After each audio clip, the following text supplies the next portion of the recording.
Ukraine Russia വാറിൽ വലിയ ട്വിസ്റ്റാണ് കഴിഞ്ഞ 2-3 ദിവസത്തിനുള്ളിൽ ഉണ്ടായിരിക്കുന്നത്. നിങ്ങൾക്കറിയാം, അമേരിക്കയും ഉക്രൈനുമായിട്ട് ഡീൽ സൈൻ ചെയ്തു, മിനറൽ ഡീൽ സൈൻ ചെയ്തു. അത് ഏകദേശം ഒരു പ്രത്യേക സ്പെസിഫിക് പീരീഡിന് വേണ്ടിയാണ് സൈൻ ചെയ്തിരിക്കുന്നത്. അവരുടെ എല്ലാ മിനറൽസും അതേപോലെ അൺടാപ്ഡ് ആയിട്ടുള്ള നാച്ചുറൽ റിസോഴ്സസ് അമേരിക്കയ്ക്ക് കൈമാറുന്നു. അതിൻ്റെ 50% ലാഭം ഉക്രൈന് കൊടുക്കുന്നു, റീബിൽഡ് ചെയ്യാൻ. കാരണം അമേരിക്ക കൊടുത്ത വെപ്പൺസുമായി ബന്ധപ്പെട്ട പണം തിരിച്ചു കൊടുക്കാൻ വേണ്ടി. ഏറ്റവും ലേറ്റസ്റ്റ് ഡെവലപ്മെൻ്റ് എന്ന് പറയുന്നത്, ഇതൊരു ഗ്ലോബൽ ജിയോ പൊളിറ്റിക്കൽ ഇഷ്യൂവിൻ്റെ വലിയൊരു മാറ്റം ഉണ്ടാക്കാൻ പോവുകയാണ്. ഒന്നാമത്തത്, നിങ്ങൾക്കറിയാം, റഷ്യയാണ് ഉക്രൈൻ റഷ്യ വാറിൽ അഡ്വാൻറ്റേജ് ആയിരുന്നു. കുഷക് ആ ഭാഗം അവർ തിരിച്ചു പിടിച്ചു ഓൾമോസ്റ്റ്. അത് തിരിച്ചു പിടിക്കാൻ വേണ്ടി ഇപ്പോൾ ഉക്രൈൻ സൈന്യം തിരിച്ചങ്ങോട്ട് കയറാൻ തുടങ്ങി. ഒന്ന്. രണ്ടാമത്തേത്, ഏകദേശം 50 വർഷത്തിൻ്റെ ചരിത്രത്തിൽ ആദ്യമായിട്ട് മോസ്കോയിലുള്ള 3 പ്രധാനപ്പെട്ട എയർപോർട്ടുകൾ അടച്ചിട്ടു. 2. 80ാമത്തെ വർഷം ആഘോഷിക്കുകയാണ് റഷ്യ സെക്കൻഡ് വേൾഡ് വാർ വിജയിച്ചേറ്റ്. അതിൻ്റെ ഭാഗമായിട്ട് ചൈനീസ് പ്രസിഡന്റ് ആണെങ്കിലും ലോകത്തിലുള്ള പല നേതാക്കളും പങ്കെടുക്കുന്നത്, ഇന്ത്യൻ പ്രതിരോധ മന്ത്രിയും പങ്കെടുക്കുമെന്ന് പറഞ്ഞിരുന്നു. അതിനകത്ത് പല നേതാക്കളും പിന്മാറി പെട്ടെന്ന്. അതായത് ഉക്രൈൻ നേരത്തെയും ഈ മോസ്കോ ലക്ഷ്യം വെച്ച് ഡ്രോൺസും മറ്റുള്ള അറ്റാക്കുകളും ചെയ്തിട്ടുണ്ട്. ഇപ്രാവശ്യം അവർ റഷ്യ ചെയ്തിരുന്നത് ഈ 80ാം വാർഷികം ആഘോഷിക്കുന്ന ഉക്രൈനിൽ നിന്ന് തിരിച്ചു പിടിച്ച ഒരു സിറ്റിയുണ്ട്. അപ്പോൾ ആ സിറ്റിയിലോട്ട് വലിയ രീതിയിലാണ് ഒരു ബ്രിഡ്ജൊക്കെ റഷ്യ പണിതിരുന്നത്. അപ്പം ഇതുമായിട്ട് ക്രീമിയ എന്ന് പറയുന്ന സംഭവം, ഇതുമായിട്ടൊക്കെ ബന്ധപ്പെട്ട് നമ്മൾ നോക്കുകയാണെങ്കിൽ ഒരു മാറ്റമെന്ന് പറയുന്നത്, ബ്രിട്ടൻ ഏകദേശം കംപ്ലീറ്റ് അലേർട്ടായി റഷ്യയുമായിട്ട് വാർ ചെയ്യാൻ. അപ്പോൾ ഒരു ഭാഗത്ത് അമേരിക്ക വെപ്പൺസ് സഹായം കൊടുക്കുന്നു. നേരത്തെ സഖ്യരാജ്യങ്ങൾ ത്രൂ ആണ് F-16 കൊടുത്തത്. ഇപ്രാവശ്യം നേരിട്ട് F-16 കൊടുക്കുന്നു. എയർ ഇൻ്റലിജൻസും മറ്റുള്ള വെപ്പൺസും നേരത്തെ ട്രംപ് വന്ന ശേഷം എല്ലാം മുടങ്ങി കിടക്കുമായിരുന്നു. അത് തിരിച്ചു കൊടുക്കാൻ തുടങ്ങി. യൂറോപ്യൻ രാജ്യങ്ങളുടെ ഒരു കൺസോർട്ടിയം ഉണ്ടാക്കിയിട്ട്, ഗ്രീസും മറ്റുള്ള എല്ലാ രാജ്യങ്ങളുടെ കൺസോർട്ടിയം ഉണ്ടാക്കിയിട്ട് എങ്ങനെയാണ് റഷ്യ ഒതുക്കുക, ഇതിനെ പറ്റിയുള്ള ഡിസ്കഷനും ഒരു ഭാഗത്ത് നടക്കുന്നത്. അതായത് മൾട്ടിപ്പിൾ ലെയറിലാണ് ഇപ്പോൾ റഷ്യക്കെതിരെയുള്ള സംഭവങ്ങൾ ഓരോന്നായിട്ട് പുറത്തു വരുന്നത്. അപ്പം അതിൻ്റെ ഭാഗമായിട്ട് തന്നെയാണ് മോസ്കോയിൽ നേരിട്ടടിക്കുന്നു. അതേപോലെ തന്നെ അവരുടെ ഈ വലിയ സെലിബ്രേഷൻ എന്ന് പറയുന്നത്, അതുമായിട്ട് ബന്ധപ്പെട്ട് 13 ദിവസത്തെ വെടിനിർത്തൽ റഷ്യ പ്രഖ്യാപിച്ചപ്പോൾ അത് ഉക്രൈനെ തള്ളിക്കളഞ്ഞു. ഉക്രൈൻ പറഞ്ഞു അവർക്ക് സീസ് ഫെയർ വളരെ നാളത്തേക്ക് നിൽക്കണം, ആ രീതിയിലേ പോകാൻ പറ്റുകയുള്ളൂ.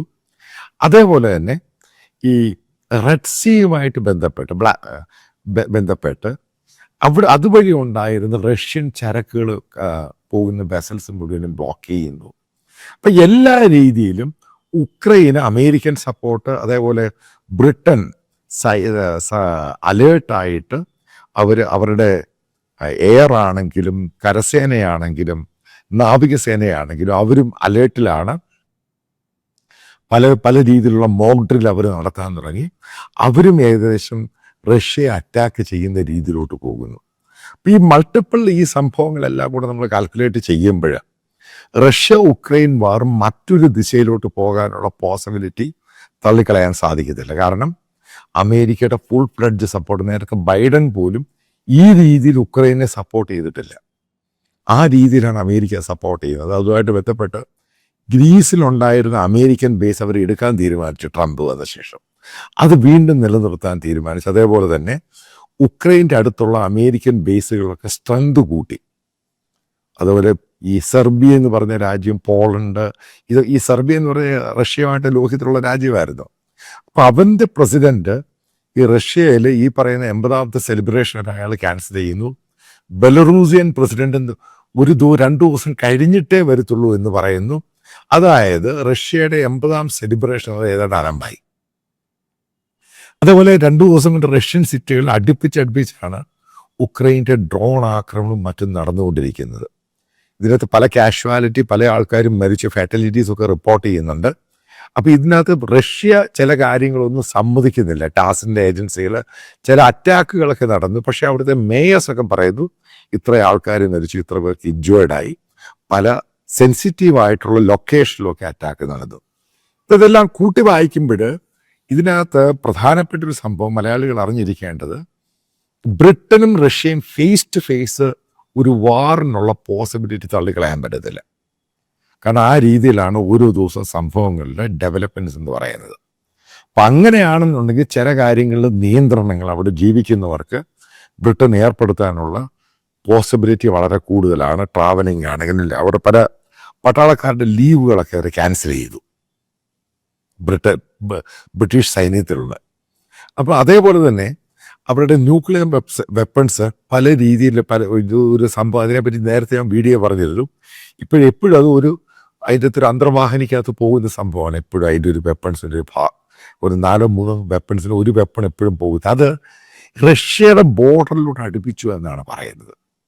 അതായത് ഏതെങ്കിലും രീതിയിൽ റഷ്യ ന്യൂക്ലിയർ വെപ്പൺസ് ഉക്രൈനെതിരെ ഉപയോഗിക്കുകയാണെങ്കിൽ തിരിച്ച് റിട്ടാലിയേഷൻ ചെയ്യാൻ വേണ്ടി ഒരു ഭാഗത്ത് ബ്രിട്ടൻ തയ്യാറായി, ഒരു ഭാഗത്ത് അമേരിക്ക തയ്യാറായി. അതായത് മൾട്ടിപ്പിൾ, പിന്നെ ഒരു ഭാഗത്ത് ഫ്രാൻസ് തയ്യാറായി. അതാണ് വാറിൻ്റെ ദിശ മാറി എന്ന് പറയുന്നത്. അതായത് റഷ്യ എല്ലാ രീതിയിലും പ്രഷറൈസ് ചെയ്യുന്ന രീതിയിലോട്ട് പോവുകയാണ്. ഒരു ഭാഗത്ത് നിങ്ങൾ മനസ്സിലാക്കണം, ഗാസയുമായിട്ട് ബന്ധപ്പെട്ട് ഇറാനും ഇസ്രായേലും ഒരു ഭാഗത്ത് ഇഷ്യൂ നടക്കുന്നു, ഹൂത്തികളുടെ ഇഷ്യൂ നടക്കുന്നു, ഇന്ത്യ പാകിസ്ഥാൻ സ്റ്റാൻഡ് ഓഫ്, മറ്റൊരു ഭാഗത്ത് ചൈന തായ്വാൻ ആ ഇഷ്യൂ അല്പം ചൂട് പിടിച്ചിട്ടുണ്ട്. അതായത് ഗ്ലോബലായിട്ട് ഇങ്ങനൊരു സംഭവമാണ് ഇപ്പോൾ ജിയോ പൊളിറ്റിക്സിലാണെങ്കിലും ജിയോ പൊളിറ്റിക്സ് ഡിഫൻസിലാണെങ്കിലും സ്ട്രാറ്റജിയിൽ ഉണ്ടായിരിക്കുന്ന മാറ്റം.